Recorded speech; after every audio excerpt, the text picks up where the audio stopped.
हमारे वीडियो को लाइक कीजिए, सब्सक्राइब कीजिए, बेल आइकन दबाना ना भूलें।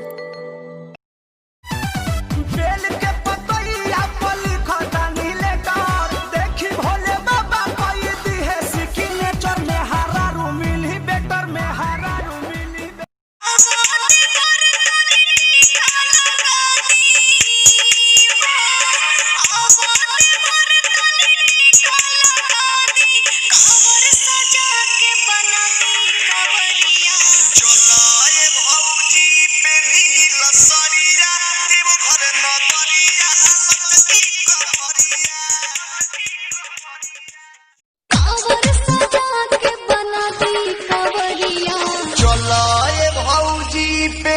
लसरिया देव घर नगरिया हालत की कमरिया।